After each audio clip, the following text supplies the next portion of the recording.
hello everyone. Thank you for coming to this talk on square dance singing calls as part of the MIT IAP session in January of 2013. I see many familiar faces in the audience. I also think I see a few that I may not know quite as well. I know that some of you already know about square dancing and some of you don't, but I'm going to take it from the top and introduce this topic gently. This talk is about issues and techniques for putting square dance singers together specifically. I'm not going to discuss purely musical issues such as composing or arranging, but rather how to take an existing song and then incorporate square dance choreography. And as we will see, this is an interesting, complicated, multi-dimensional jigsaw puzzle, which is why I delight in it, and I think that some of you might also take an interest in that. So, square dancing is a folk activity. It's a form of dance that goes back hundreds of years, or at least has roots that go back hundreds of years to Europe, and then those dances are brought over to the Americas where they were further transformed. A lot of that transformation happened here in New England, although nowadays we tend to associate here in America square dancing with cowboy music and Western style dancing. And in fact, there are two styles of square dancing that are common nowadays: traditional square dancing, which are very much the forms as they were danced perhaps 80 or 100 years ago. And then there's another form that has evolved in about the last 50 or 60 years called modern Western square dancing. And it is that form that I'm going to be discussing primarily today. That's what I happen to practice, although both forms are still flourish and are equally interesting. And I also want to focus on the fact that modern Western square dancing has evolved a rather complicated language for communicating between a caller, who's someone who tells the dancers what to do, and the dancers who actually execute the movements. There are names for dance actions to be performed. There are names that are used to identify the dancers. There are names that identify geometric formations, and there are names for dance action modifiers. This is actually a kind of programming language for describing the permutations and combinations of 8 things on the dance floor. And in fact, if you have many squares on the dance floor, then you have many copies of those 8 things. And if you're lucky, all the squares are doing the same thing at the same time. If that's what they want to do. It's really up to the dancers to figure out how they want to have fun. My job as a caller is simply to issue a set of directions that I think will cause the dancers to have fun in time to the music. Now, one of the interesting things about this language is that as time went on during the last 50 years, the square dance language actually got infused with a little bit of computer science in some subtle ways. One of which is that it's now not uncommon for fractions to be introduced, so that you might ask a call to be done 1.5 times, or 1.25 times, or 1 2/3 times. And this requires that the dancers not only know the general dance action, but also understand how it's to be sliced into pieces. Another thing that happens is that there are square dance calls that take other calls as arguments, and requires the dancers to act as little language interpreters in their head while they're dancing. So this adds to some of the mental challenge of the activity. Now, I'm not going to talk about that too much today because those activities, the use of fractions, the use of complicated calls that are nested into other calls as arguments, tends to get used more in the patter form of square dancing. I'm going to talk about that in a minute. Whereas this talk is focused mostly on the singers, which tend to be simpler and emphasize more flowing dance action in rhythm to a popular song. So first, to get some terminology under our belts. When the dancers first get together on the dance floor, they get together in groups of 8. There are other forms of dancing that have a caller who issues things to be done, and then the dancers do it. They tend to work into groups of 2 or 4. There's forms, for example, the Brazilian casino rueda involves 2-person dancing, and then sometimes the dancers will switch off. And they are doing what the caller says. But in square dancing, we're working in teams of 8. And this form of dancing in particular emphasizes teamwork to an uncommon extent. It's the responsibility of the dancers not only to do what the caller says, but also to help each other carry out the intended dance action. It's a complicated activity. People make mistakes all the time, but a good team will manage to help each other get past those mistakes. Sometimes the callers make mistakes too, and when that happens, we laugh and try to dance our way out of it. The motto is keep on dancing. When a team of 8 first gets together on the floor, they're in what is called the home position in a squared set. And from this we get the name square dancing, because they line up as 4 couples on the 4 sides of a square. And then the dancing proceeds from there. And at the end of a dance figure or an entire set of figures, the goal is to get the dancers back to that place where they started in home position, also known as a squared set. During the course of the day, you may hear me tell the dancers to promenade home, or I may say square your sets. These are different directions for getting the dancers to be in their home position. You'll notice that in each couple in this diagram, there is a boy and a girl, marked with the boy standing on the left and girl standing on the right.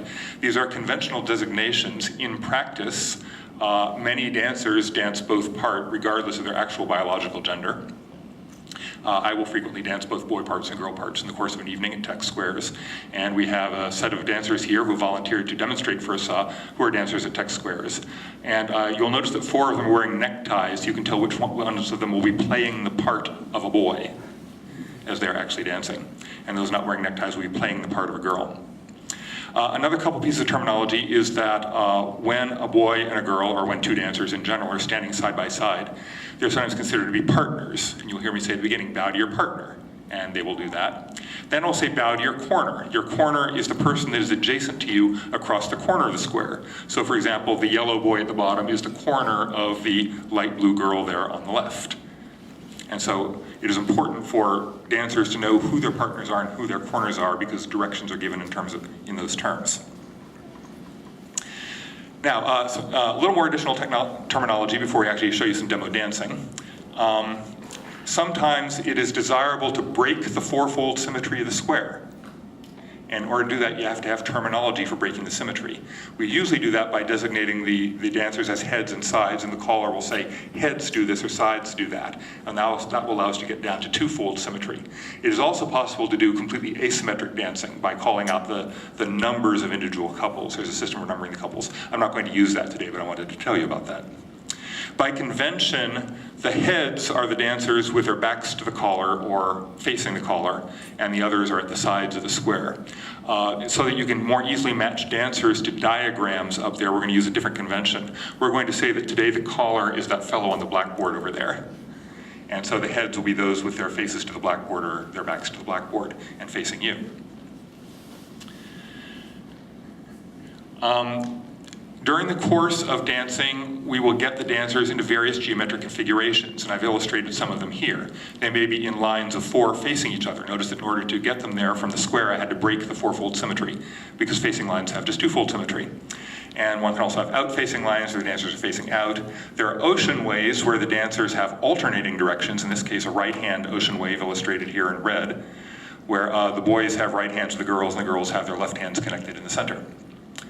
There are also left-hand ocean waves, of course. There are other things with esoteric names like quarter tags, Alamo rings, diamonds, which are particularly interesting here, and something called a tidal wave, which is all 8 dancers lined up in one long line.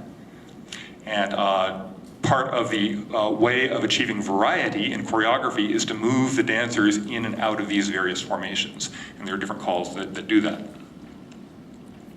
Okay, so let's have the dancers come up. We'll do a little demonstration of patter.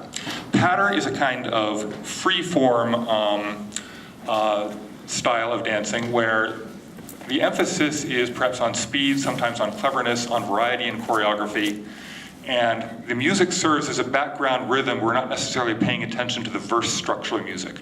We're not necessarily paying attention to groups of 16 or 32 or 64 beats. The point is to keep the dancers in motion.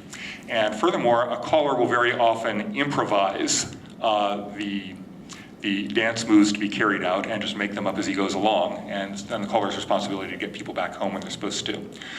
Because as a lecturer and I want to keep things fairly tight, and I have particular things I want to demonstrate. In fact, I've pre-composed most of my sequences ahead of time and have them on cards here, which I will be reading from. And you'll notice that I print them in 28-point Helvetica bold just to make it that much easier for me to see them. Because gaining even a tenth of a second and grabbing that next thing to do buys me time, which is important in a timed activity such as this. Later on, as we will see, singers have to do more with verse structure and dancing to the tune typically of a popular song. So let's get some music up here.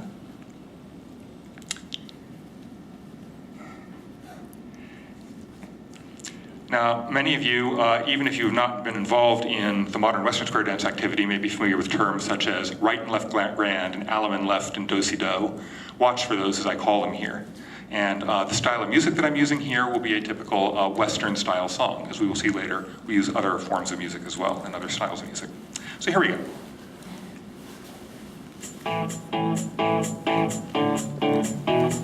Bow to the partner in the corner 2.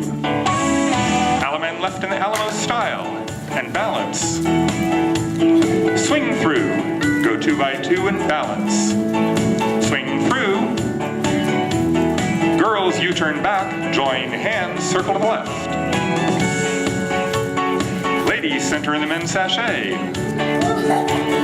Ladies, center in the men's sachet. Alaman left, and a right and left grand. On the third hand, you promenade home.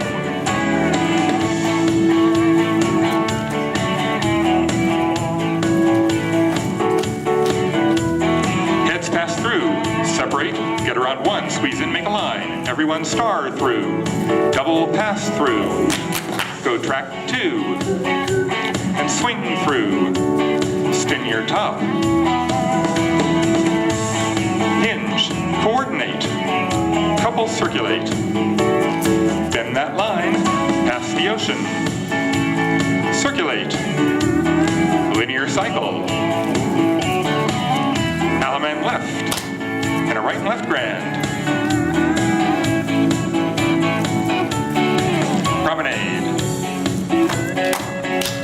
By the way, dancers, you're being very good so that I can be heard, but I notice that you're being very quiet. Feel free to whoop it up if you want to. It's part of the demonstration. Head start through and spread. Pass through. Do the wheel and deal. Girls in the middle, swing through. Extend, AC-doocy. Split, circulate. Scoot back. And the boy run around that girl. Left, touch a quarter. Peel the top. And a right and left through. Go Dixie style. And the boys trade. Alaman left. And a right and left grand.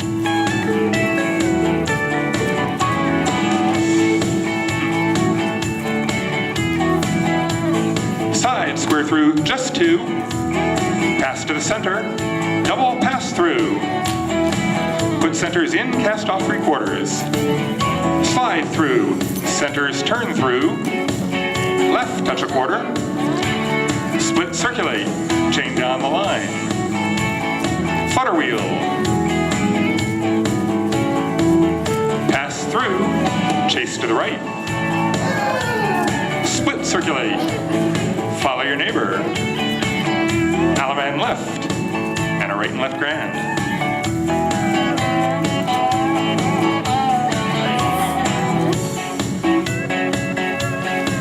Last one, heads past the ocean. Ping pong circulate.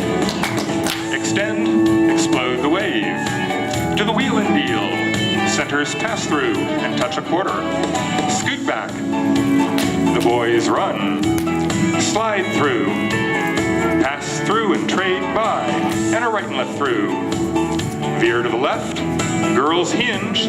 Diamond circulate. Flip the diamond, fan the top. And grand swing through. And hinge, column circulate. Boys walk, girls dodge. Trade by. Alaman left. And you bow to the partner in the corner 2. Thanks, dancers. Have a seat.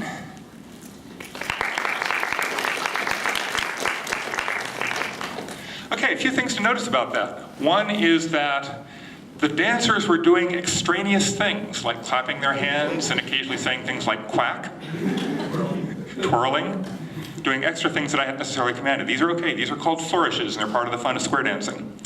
From a computer science point of view, they also serve as redundancy mechanisms. For example, when I call spin the top, you may hear them say spin the top in echo. Whereas when I say fan the top, they don't. And that helps you to distinguish, boy, what did he say, spin the top or fan the top? And that matters. And so hearing your fellow dancers do the echo gives you an extra clue as to what was going on. The clapping helps you to distinguish one call from another, and so forth and so on. Similarly, there's a beginning and ending protocol. Notice that I began with bow to the partners in the corners 2. And I ended with bow to the partners in the corners 2. And this is a lovely social courtesy. It also has the advantage of drawing the dancer's attention to who his partner and corner are. So maybe that will stick in the mind better during the course of the dancing sequence. And finally, it serves as a synchronization function. It says, yeah, we're all ready to dance. We all know that we're all ready to dance. And the caller's about to say something else, and now it's really time to start paying attention. So it serves all these various things. And these are similar to the kinds of things that happen in a popular song, where you typically have an intro, and then there's a tag at the end, and then there's stuff in the middle, such as verses. These are not accidents. Okay, so I've demonstrated patter for you now, and when we get together to square dance on Tuesday nights at Tech Squares, or at other square dance clubs across the world, typically dancing is divided up into what are called tips for historical reasons. It's speculated that perhaps the caller was given a tip in a tip jar or something at the end of every tip, maybe a nickel if he was good, or nothing if he's lousy. And a tip typically lasts 15 to 20 minutes. A 15-minute tip might have 6 to 7.5 minutes of patter. And then a singer, which typically lasts 3.5 to 4 minutes. And then there'll be a break for the dancers to have a rest and to grab a snack, use the restroom, find a new square to dance in, and so forth.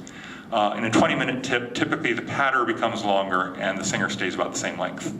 Patter is free-form and often improvised. The music has a good beat, but should be relatively unobtrusive. The singer has a more formal structure, and that's what I'm going to talk about during the rest of this talk. So here's a typical singing call structure. Just as a poem might have a standard structure, we know that a limerick has 5 lines. We know that a sonnet has 14 lines, each of five iambic feet, and so forth. Well, singing calls have a standard structure too, consisting of an intro, and then 7 verses, and then a chorus, and each verse is normally 64 beats each. Now, everything I tell you about singing call structure has exceptions. There will be some singing call that varies something on purpose for artistic effect or for other reasons, and we'll examine examples of that later on as well. This is the standard structure that you have to know before you can begin to vary from it. Now, the 7 verses have different functions. Typically, the first one is designated the opener, the fourth one the break, and the last one the closer. And usually, though not always, the choreography for these figures has a 4-fold symmetry, and the ladies keep the same partner. So the lady will have the same partner at the end of the figure as at the beginning. Whereas during the verses 2, 3, 5, and 6, these are usually called the figures, and they typically have 2-fold symmetry in the choreography, although not necessarily. And the other feature is that the ladies may progress. And you use 4 verses of the 7 for this, so that as each lady gets a different partner progressing around the square, by the end of the song, the lady is back with the original partner, and that serves as an error check and also feels socially satisfying. Okay, so now dancers, if I could have you back up again, please. We're going to do a singing call. And those of you in the audience, I'd like you to notice that this particular singing call is by intent quite repetitious, and it's in a very traditional form. The figure will be the same. The choreographed figure will be the same in all 4 of the figure verses. And the structure of the song will be fairly repetitious. And yet, as a matter of style, I will do different things with my singing to provide some amount of variety in there. So let's cue up the next song. Here we go.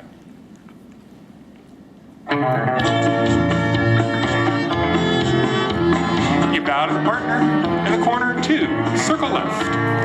You got me, we got something everybody else can see. Left Alaman and a do-side-do. Alaman left and weave around that ring. We don't need no money, honey, you and I. Swing and promenade, oh, money just can't buy what we've got. There's plenty of, I got you, you got me, we got love. Head square through now, 4 hands you go. Round the corner, do-sa-do, one time you know. Swing through, and the boy run right. Those couples circulate one time in Ferris wheel tonight. All double pass through, the leader's partner trade the corner swing. You swing and whirl that girl and then you promenade the ring. What we've got, there's plenty of. I got you, you got me, we got love. Head square through, 4 hands you go. Do-sa-do, the corner once around, you know. Swing through now, and the boy run right. Those couples circulate one time in Ferris wheel tonight. All double pass through, the leader's partner trade the corner swing. You swing that girl around and then you promenade the ring. What we've got, there's plenty of. I got you, you got me, we got love. Circle left, me. I got you, we got a good thing, honey, you know we do. Left Alaman and a do-side-do. Alaman left and weave around that ring. We We don't need no money, honey, you and I. Swing and promenade, oh, money just can't buy what we've got. There's plenty of. I got you, you got me, we got love. Side square through now, four hands you go. Do-si-do, once around, you know. Swing through now, the boy run right. Couples circulate and Ferris wheel tonight. All double pass through, the leader's partner trade and corner swing. You swing and whirl that pretty little girl and promenade the ring. What we've got, there's plenty of. I got you, you got me, we got love. Side square through now, four hands you go. Round the corner, do-si-do, one time you know. Swing through now, and the boy run right. Those couples circulate one time in Ferris wheel tonight. All double pass through, the leader's partner trade the corner swing. You swing that girl around and then you promenade the ring. What we've got, there's plenty of. I got you, you got me, we got love. Circle to the left. I got you, we got a good thing, honey, you know we do. Left Alaman and a do-si-do. Alaman left and weave around that ring. What we've got together, money just can't buy. Swing and promenade, oh, honey, you and I. What we've got, there's plenty of. I got you, you got me, we got love. And you bow to the partner and the corner too. That's it, you're through.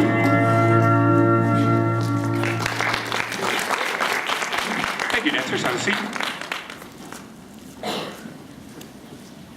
Okay, a couple things to notice about that. As promised, there was a lot of repetition, but I varied it sometimes by changing the melody that I sang, sometimes by changing the wording of what I sang. Just something to engage the dancers' interest and make them pay attention a little bit. And you know, it helps, you know, because you do the same thing over and over again.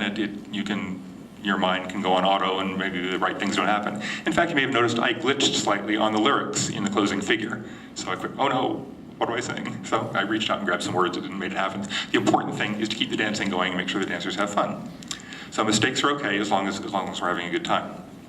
Now, I'd like to talk a little bit about the history of square dancing. As I said, it's rooted in European dancers, specifically quadrilles that go back to England and France. Henry Ford popularized these in America in the 1920s. He thought that square dancing was an upright and sober thing for people to be doing rather than hanging out in saloons. And indeed, I've got no problem with people drinking, but if you have 3 shots and then try to square dance, your timing's probably going to be a little bit off. A fellow named Lloyd Pappy Shaw then popularized square dancing in the 1930s and had a traveling troupe that went out throughout America doing demonstrations. Another thing happened is that with the rise of electric amplifiers, this allows single callers to call to an entire floor. Before then, the practice is that typically either you call to a very small group of people, perhaps 2 or 3 squares, or else there would be a different caller in each square, and dancers would want to be in the same square as their favorite caller, and the callers would be dancing. And the dances were usually in prescribed set forms that in principle everybody had memorized, but there were a few people who remembered them better than others and would just recite the dance figures to the other dancers. They could remember what to do, and these became known as the callers. And with electric amplification, with microphones such as this and speakers, it became possible for one caller to actually control a floor of perhaps 500 dancers. There was then a boom after World War II, and a lot of square dance clubs formed. And soon after this, there was a demand for new variety. Until that point, there were only a few dozen square dance calls, square dance movements in common use. And callers started inventing new calls in the 1960s. And the other thing that callers figured out how to do about that point was how to sight resolve, which would allow them to do this improvising on the spot, rather than singing and reciting memorized routines. Oh, go away. This time machine. Okay, there's some interesting historical data. This is the annual attendance at the United States National Square Dance Convention, which typically happens in June. There will be another one this June. And in 2015, it's coming to Springfield, Massachusetts. This will be its first time in New England. But you can see there was a big boom, a rise in the 60s, and it peaked in the mid-70s. There were 40,000 people at the National Square Dance Convention, all there to dance. Any information about 1976? Don't have any special information about that, but I will point out that in the 1970s and going into the 1980s, consumer electronics were on the rise. First the VCR, and then and the Walkman, and then other things. And people began staying home and doing less of the social activities involved getting out of the house and being physically with other people. And not only square dancing, square dance convention attendance is somewhat in decline here, well, noticeably in decline, but also things like bowling and ice skating, people where you go out to the rink or the bowling alley. People are doing less of that. You know, and these activities are not dead, but other things have begun to take their place. And this is natural in the course of the evolution of a culture. You know, people try different things for a while, and different generations have the different things they do. And nevertheless, the old ones still hang on, and there are people who like to do that too. So now compare this attendance at the National Square Dance Convention with the number of new square dance calls created every year. And you can see that by that same point in the mid-70s, there was pretty much a new square dance call being invented every day and distributed, and it was hard for dancers to keep up. It was hard for callers to keep up, and there arose these new means of communications, what were called note services, whereby callers exchanged information with each other about the new ideas they'd had. And, you know, here, why don't you try this out at your next dance? You know, my dancers liked it pretty well. And very similar to the role that Martin Gardner played with his column in Scientific American, disseminating mathematical ideas before the rise of the internet made that easier to do, and have mathematicians correspond directly with each other. So there were these central clearinghouses, and that's sort of the way information got around in the 60s and 70s. And eventually it reached a point where I guess we had enough of a good thing or too much of a good thing. And the rate of invention of square dance calls declined. That means that the total number of square dance calls continued to grow. So that nowadays we have something like about 5,000 square dance calls cataloged. I'm not sure that any one dancer knows them all. Possibly. But the other thing is that an organization called Caller Lab, which is a professional association of callers, is organized to, among other things, get a handle on this situation, but also to provide other professional services, as much as the Association for Computer Machinery does for computer science, or the American Physical Society does for physicists. Okay, so that's enough for history for now. We'll return to that history a little bit in a few moments, but now I'd like to explain a little bit about what I'd like to call the long calls. Most of the calls we've seen up to now took 2 or 4 or 6 or perhaps at most 8 beats of music to execute. But there are some calls that we like to use in so-called plus dancing, which is the program that we dance at Tech Squares, where some of these calls take as long as 32 beats. Some of them take other numbers of time, 12 beats, 20 beats, 24 beats. And I think, no, I have not called them yet. So dancers, you can come back up, we're going to demonstrate some of these long calls. And we'll be doing this in the context of complete sequences. And I'm going to do a strange thing here. I'm saying this for the benefit of the dancers as well as the audience. I'm going to call 5 complete figures, but for each one I'm going to use a different piece of music. It's actually unusual to be switching music that way in the middle of a tip. But I want to give you, while you are also looking at these long calls, some sense of the variety of modern music that we use nowadays for doing modern Western square dance. Okay. This will involve a little bit of jiggling of clickers and things on my part, so bear with me.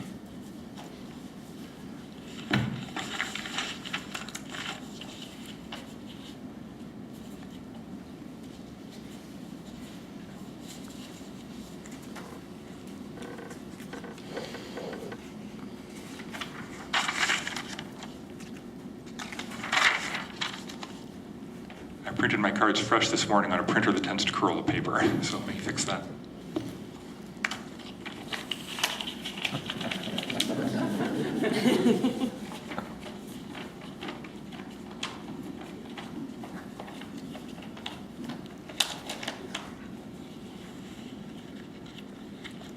And yes, I'm aware that the use of paper in this way makes me a little bit old school.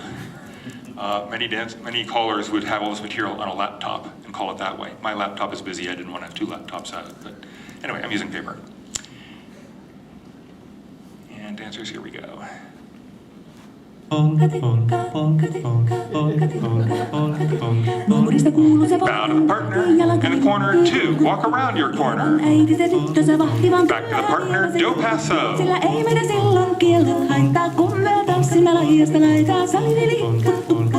Head lady center for the teacup chain. This is a 32 beat call. Rather intricate, very pretty.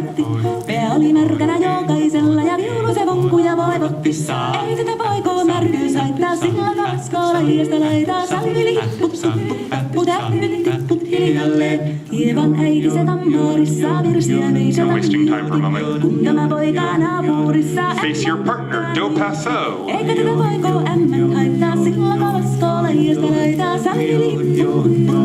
Side lady center for the teacup chain. Notice at the beginning I call head ladies or side ladies, that breaks the fourfold symmetry.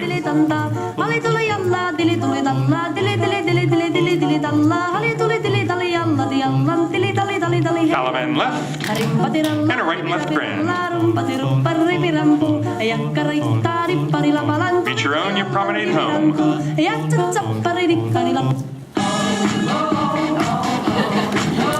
Heads pass through.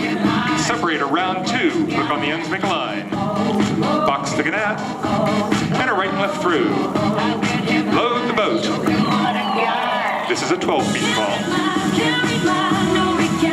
Star through. Pass through, bend the line, load the boat. The centers are doing one thing and the ends are walking round and round. And a right and left through. Alaman left, and a right and left grand.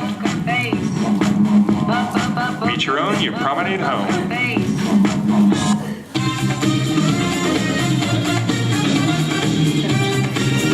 Sides lead to the right and veer to the left.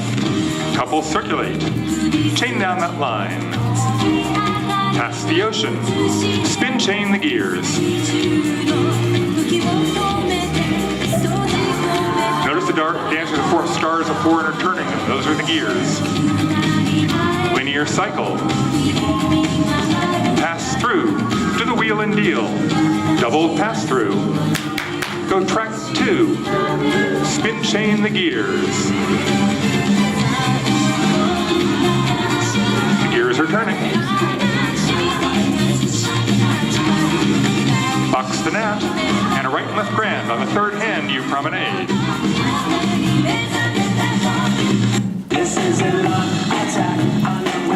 Side, square through 4. And slide through, and a right and left through. Go Dixie style to an ocean wave. Trade that wave. Spin chain and exchange the gears.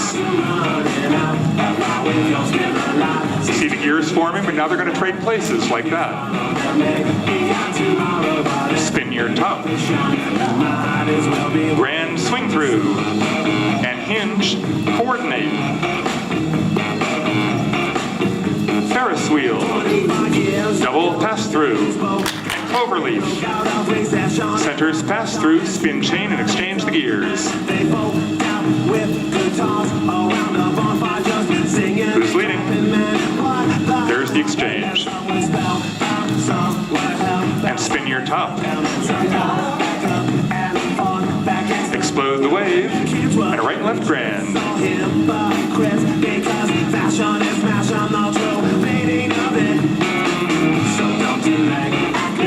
Last one, heads promenade halfway. Come down the middle and pass the ocean. Extend, relay the deucey.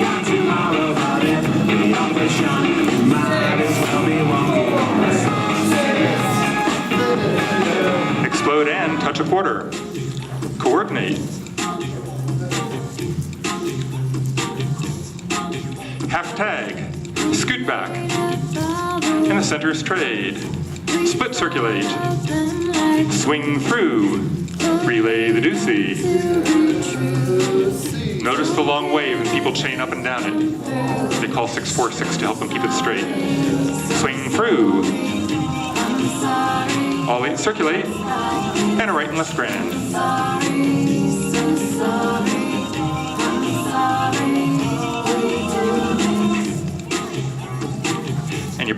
partner in the corner 2. Dancer, stay where you are. I'll need you in just a moment. There we go. Okay, I'd like to talk a little about tempo and rhythm now. As for all dancing, it's desirable to have a steady beat, and it's not unusual, of course, for popular songs that you, I was about to say hear on the radio, that you hear by whatever medium you hear them nowadays. It's okay, I am what I am.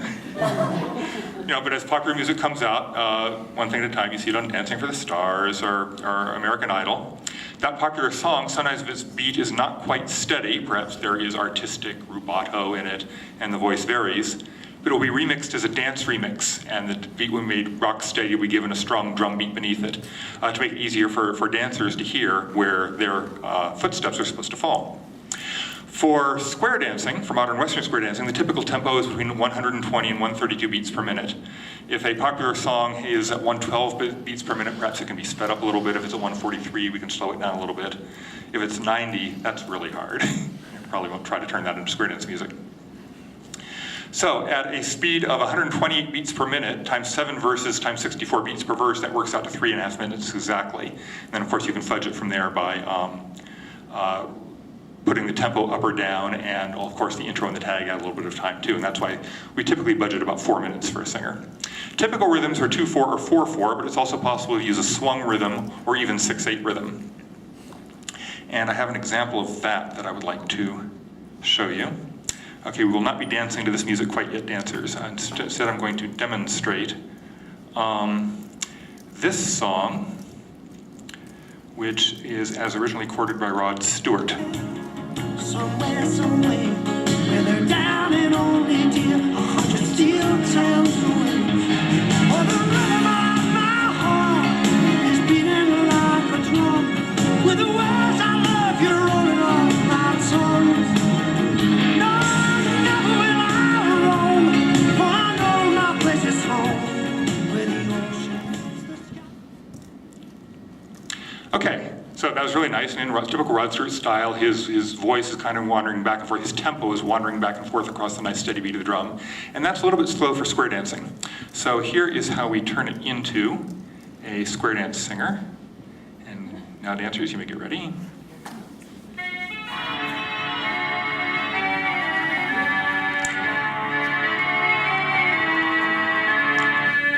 Bow to the partner in the corner 2.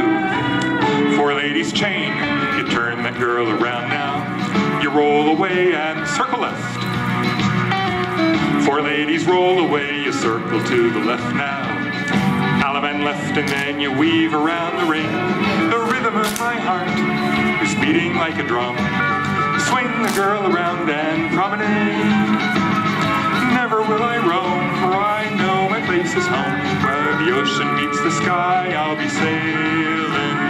Heads promenade, it's halfway round you travel. Walk in and pass the ocean here. Extend, spin, chain through. Girl, circulate, go twice. You'll meet your partner, you turn through and then left Allemande, the corner girl. Walk right by your own. Swing the next around and promenade. Never will I roam, for I know my place is home. Where the ocean meets the sky, I'll be sailing. Heads promenade, it's halfway round you travel. Walk in and pass the ocean here. Extend, spin, chain through. Girl, circulate, go 2 times. Meet your partner, you turn through and then left Allemande, the corner girl. Walk right by your own. Swing the next around and promenade. Never will I roam, for I know my place is home. Where the ocean meets the sky, I'll be sailing. 4 ladies chain, you turn that girl now, and roll away and circle left. 4 ladies roll away, you circle to the left now. Allemande left and then you weave around that ring. The rhythm of my heart is beating like a drum. The words I love you rolling off my tongue. Never will I roam, for I know my place is home. Where the ocean meets the sky, I'll be sailing. 4 ladies chain. And square your sets that way, please, dancers. Okay, I did just half the singer that time to save a little bit of time. A couple things to notice about that. One is that it was a right-hand ladies progression, and when I called the first figure, you may have noticed the dancers hesitate just a minute. Is this really my corner? No, it's not your corner, and I intended that. Instead, I was moving the ladies the other way around the square. Again, that's a kind of choreographic variety you can introduce. Sorry I didn't warn you dancers, but I knew you could do it. Callers and dancers have a good relationship. You know, we play games with each other. You can even tell jokes in the square dancing language. I'm not going to try much of that today. Not much. Another thing I want to point out about the square dance language is that I seem to be directing a lot of my comments to the boys. I said, you know, walk, you know, Alan, left your corner, swing the corner, girl, walk right by your own, swing the next round. Yeah, walk right by your own, swing the next round. Very often it's a part of the syntax of the square dance language that calls will be directed to the boys. Not that the girls are any less involved, but if you say, well, boys do this, girls do that, you don't have time to say that. And maybe there is some social reason why we tell the boys quite specifically what to do rather than the girls. I'll let you speculate on that. But it is a grammatical peculiarity of language that many times the caller will seem to be addressing the boys, whereas in fact, everybody has to be paying attention. Okay, now I'd like to talk a little bit about the structure of the singing call verse. And we'll be having another, stay-up dancers will be having another singer in just a moment. I showed you the breakdown of a singing call into 7 verses. Each verse, in turn, having 64 beats, can be broken down into 8 lines of 8 beats each. And a typical structure for singing call verse is to spend the first 40 beats doing various dance calls, and if possible, lyrics of the song may be woven in there, possibly. But the important thing is to keep the dancing going. By about the 6th line, it's time to swing and promenade, and that promenade will take the last 2 lines. That's an opportunity to sneak in some of the lyrics of the song. So that means that overall, the structure of singing call can be broken down like this, and this is the kind of chart that I use often when I am trying to choreograph a singing call. I'll literally make a chart like this and start penciling in lyrics and penciling in square dance calls and so forth, and we'll see this in more detail in a moment. So we have the opener, 2 figures, a break, 2 figures, and a closer. Each has 8 lines of 8 beats each. Now we've got issues as to how to place lyrics and how to place calls. For figures, which are verses 2, 3, 5, and 7, we usually want to fill up at least the first 32 beats, if not the first 40 beats, with calls. Sometimes you can sneak lyrics into beats 33 through 40, as shown in the 3rd column there. You need swing and promenade in the 6th line, and then you've got an opportunity for lyrics, or you've got an opportunity to just shut up and let the dancers enjoy the music, and that's an aesthetic choice to be made. As for the opener, the break, and the closer, they may also have that structure where the first 32 beats are filled up with stuff, as in the last singer when I said, 4 ladies chain, turn the girls, roll them away, circle left, roll away, element left, weave the ring. So I spent that first 32 beats just issuing calls. But that's also an opportune place to stick in some lyrics. And that can be done in several patterns. And in the extreme case, there are a few ways of using the long calls, so I can just spend nearly the entire 64 beats singing lyrics. And sometimes you want to do that. For example, I might begin with a sides face grand square. That keeps the dancers dizzy for 32 beats, so I can sing whatever I want to. Then I throw in element left and weave the ring. They know what to do from there. They know the swing and promenade is implied, and I can just sing to my heart's content, if I think they will enjoy that, or if I think I will enjoy that. Okay, so now I'm going to work in some detail on a fairly specific example. This is a song called On and On. It goes, down in Jamaica they got lots of pretty women. They'll steal your money and they'll break your heart. And like that. Okay, so it's this Caribbean song, steel pan, steel drums, and